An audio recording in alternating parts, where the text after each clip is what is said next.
Cheers. Cheers. Kembali lagi di Sofwan Channel. Apa kabar teman baik? Semoga teman baik tetap damai, sehat, dan bahagia tentunya ya. Kali ini di part kedua kita membahas tentang aviary system. Kita mau lebih detail sebenarnya apa sih aviary system yang lagi hype banget di Eropa sana. Karena di Eropa saat ini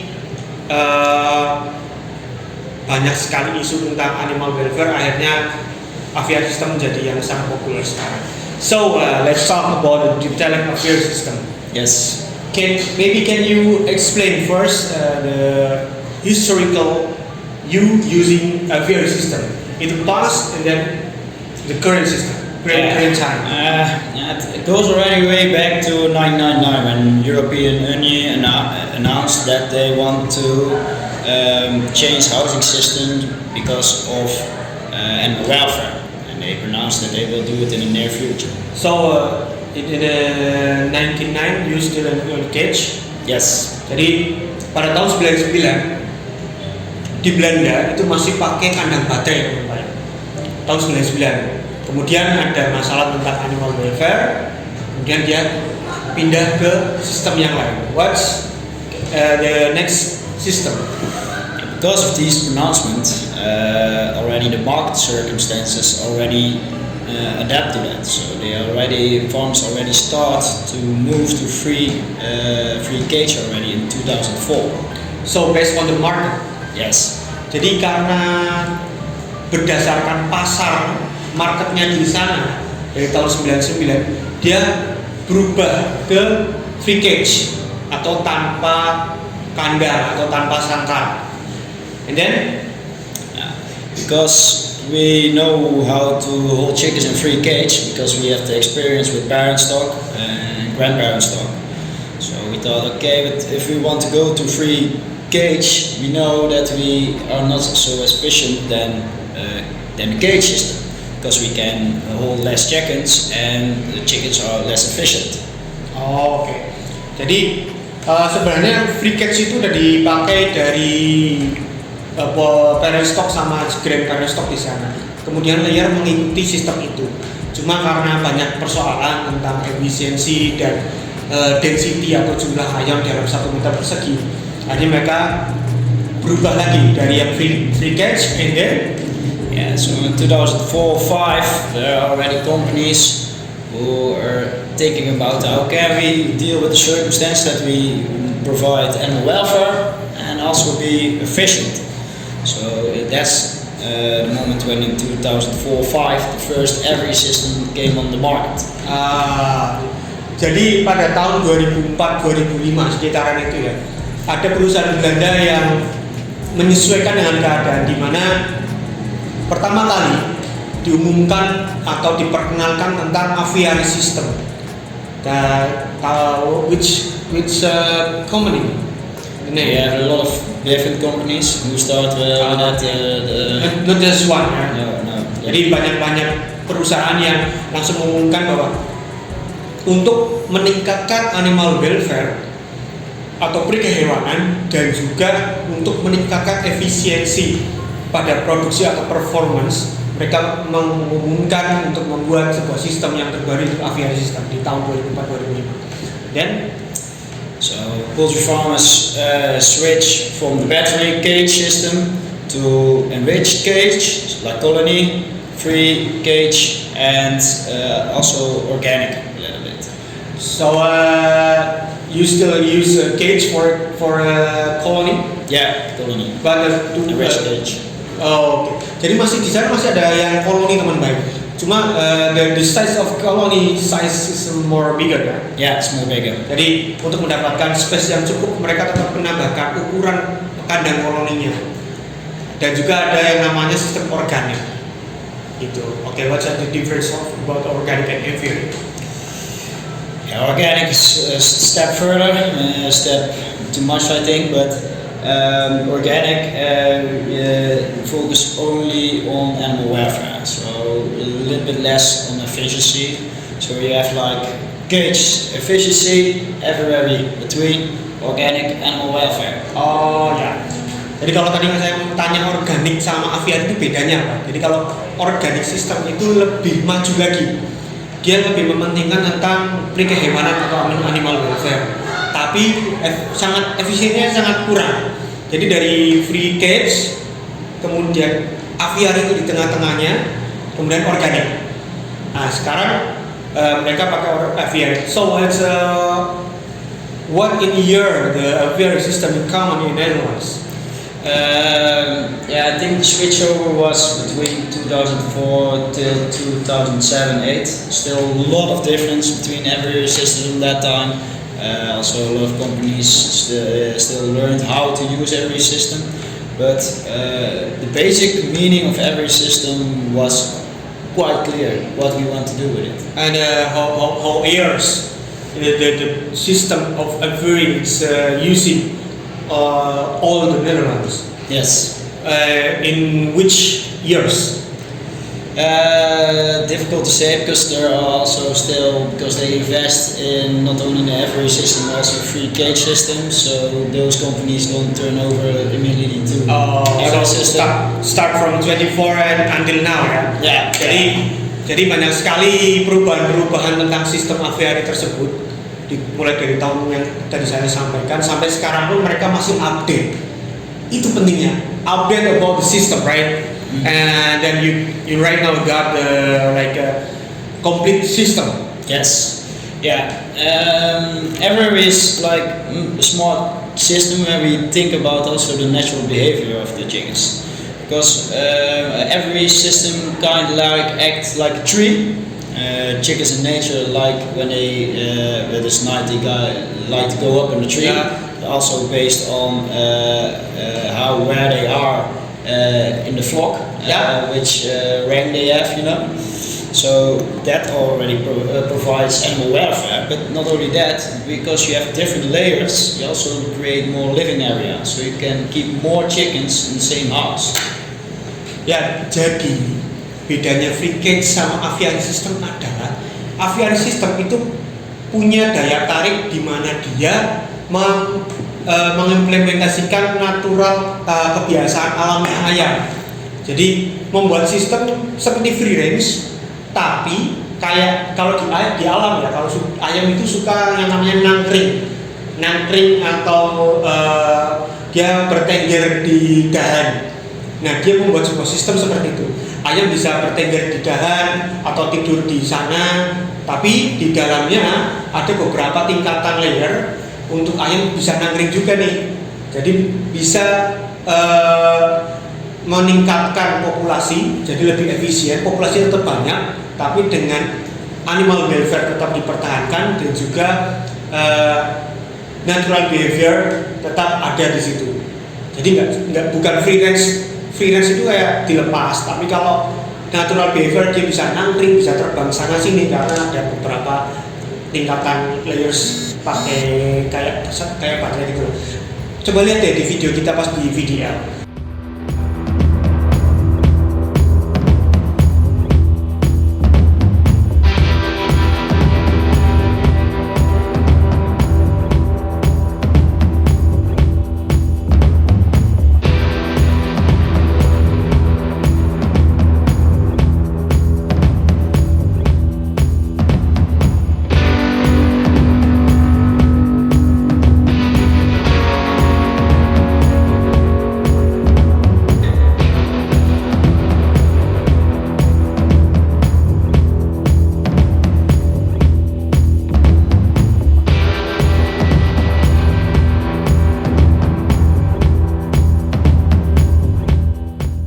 So, let's talk about the more detailing about aviary system.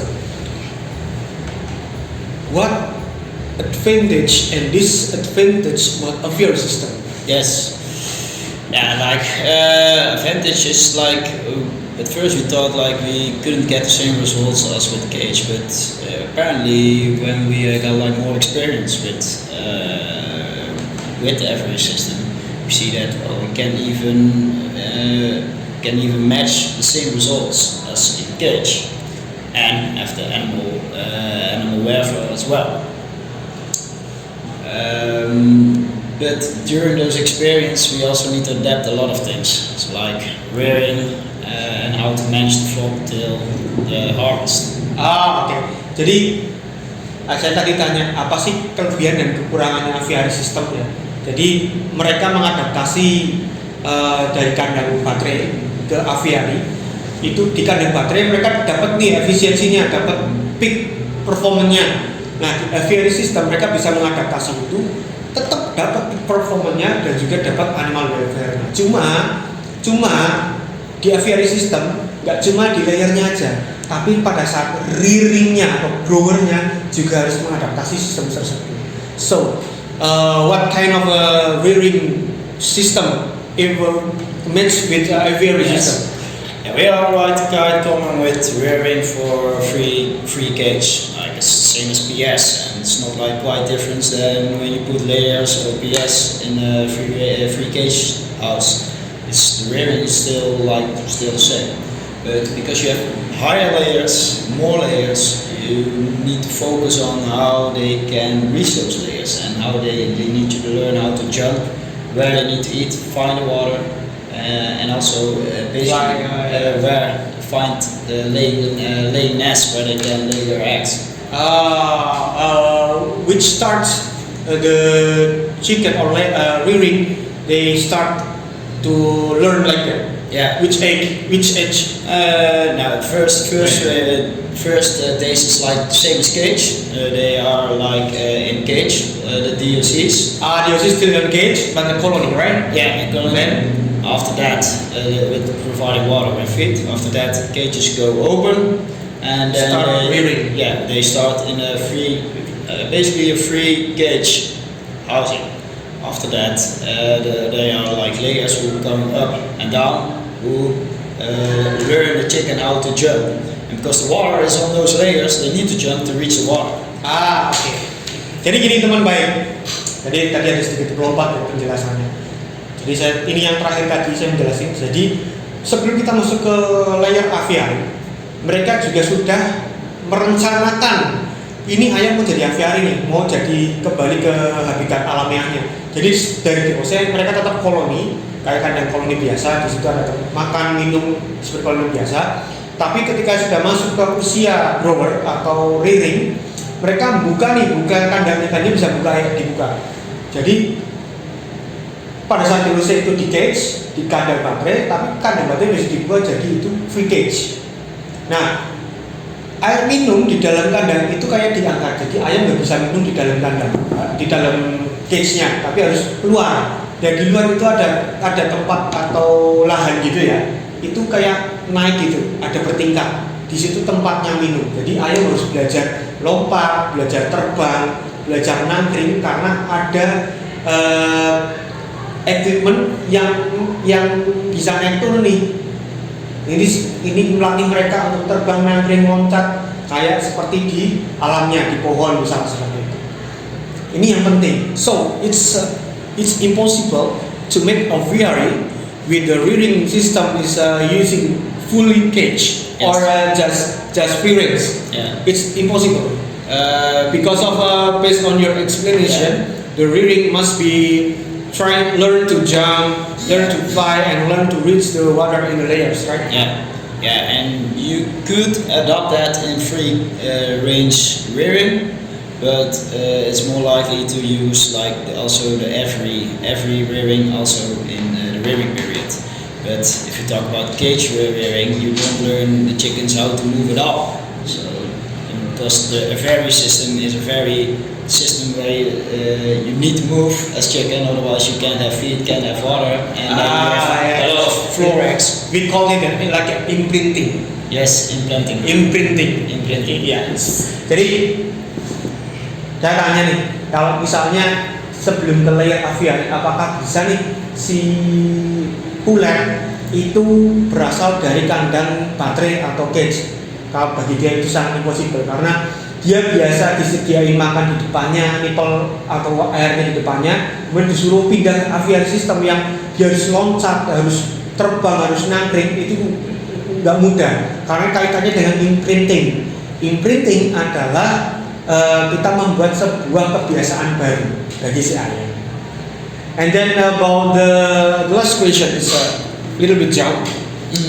In aviary layers, you have to collect the egg. Yes. And where the nest come? Yes. So you have different kinds of nests. Yep. But I will explain one of them. During experience, a lot of expertise and a lot of years of experience, we know on which level, which height we need to put the nest where they can lay eggs. So every system is built like the nests are in a dark place because chickens like to lay an egg in a dark place. So what happens is like the nests are like this. So when the chicken lays an egg rolls to a belt. This belt can be automatically or manual collect the egg. And also the eggs are collect in front in the house or go to another belt who brings all the eggs of all the houses together at one place. So you can do the egg collection there. So sorry to cut the explanation. It's like it's possible you got floor egg because of your nest or your bird is they can live in everywhere. Yeah. But your nest is stay, right? Yeah, but floor eggs is a very difficult subject because floor eggs there's a lot of cause what can cause a lot of floor eggs like maybe the rearing period was not that great where they don't maybe the equipment is not that great, maybe the nests are all not the good places. Management is the most important one. A lot of factors you get floor eggs. Yeah. Jadi tadi saya tanya ini aviary system itu sangkarnya gimana? Kalau dilihat dari ceritanya Mas Steven tadi kan, ayamnya bisa kemana-mana, bisa naik dan sebagainya. Terus bertelurnya gimana? Karena yang ditakutkan di bayangan saya, ayam itu bertelur di lantai atau di skam atau di manapun lah, di pojokan dimanapun. Tapi bagi dia beberapa penelitian sebelum adanya aviary ini, mereka melakukan beberapa penelitian di mana letak sangkar itu di ketinggian berapa atau di tingkatan berapa dengan menyerupai alamnya. Ayam suka bertelur di tempat yang lebih gelap. Jadi mereka membuat sistem yang lebih gelap untuk di sangkarnya supaya bertelur di sana. Tapi kembali lagi ketika saya tanya kalau floor egg gimana telur di lantai, itu kembali lagi bukan masalah gimana sangkarnya, tapi banyak faktor yang mempengaruhi kayak faktor pada saat kulet atau grower atau ring itu sangat mempengaruhi. Kemudian jenis equipnya, apakah ada suatu masalah di sana, dan juga tentang manajemen. Banyak hal yang mempengaruhi floor eggs. Okay, maybe it's too interest. We talk about aviary, a lot of things about aviary. Yeah. Maybe we can discuss again. I have one question. Yeah, you have a question. I have one question. What's the difference for price between regular egg, aviary egg, and Other system. organic egg? Organic, yeah. You can you can say with maybe percentage. Yeah, that's quite difficult. It depends a little bit. Of course, organic eggs is like the most expensive eggs. So, but it's like a more smaller market because there are like certain customers who want to buy those eggs. So that are like small market. So it's not good to compare that. But the average eggs are the same as free cage eggs. So the price is the same. Yeah, if you have free cage is the same level of price. Only the cost price of aviary is much lower because you have more chickens and they lay also more efficient. And when you talk about still the cage systems, then you see those are a little bit lower in price. It also lower cost price. So, it depends on which year. Normally, aviary is a good solution. It's a good solution because you have good prices and low cost price. Sometimes the cage is better solution because the price can't compete the cost price. Ya, jadi bedanya tadi pertanyaannya ya, bedanya harga telur organik, free catch sama aviary itu apa sih? Kalau organik itu memang lebih mahal, tapi untuk marketnya kecil, hanya orang-orang tertentu. Kemudian kalau free catch sama aviary kurang lebih sama harganya, cuma aviary menang di cost price-nya karena dia lebih banyak populasinya dan HPP-nya lebih kecil timbang yang free catch. Karena free catch populasinya dikit, otomatis HPP-nya tinggi. Tapi kalau dikomparasikan dengan kandang baterai yang ada di Indonesia, lebih murah kandang baterai sebenarnya. Cuma animal welfare-nya nggak ada, itu aja sih. Ya tergantung dari pasarnya. Okay, very good. Yes, I that's think- a good question because you talked about price now. But it's not only price that you need to take in mind what system you use. You need also to look at the long term. And with every, okay, I got the animal welfare regulations. Yeah. I provide them, and I have my efficiency. So why you should buy cage? Then you only buy your efficiency, but you never know when the regulations come that's also forbidden. So with every you have a very safe choice with a low cost price and efficient production, with also a sustainable choose on the long term. Ya. Ini kesimpulannya yang bagus. Jadi dengan kandang aviary dia mendapatkan efisiensi, mendapatkan harga juga, dan juga mendapatkan animal welfare. Tapi kalau pakai cage system atau kandang baterai, kamu hanya mendapatkan efisiensi aja, maksudnya populasinya banyak, tapi animal welfare-nya kita nggak dapat. Karena bagi dia kita nggak tahu nih regulasi ke depan sama pemerintah gimana. Oke, so good to see you. Yes, This is the way. this is the way. This is the way. This is the way.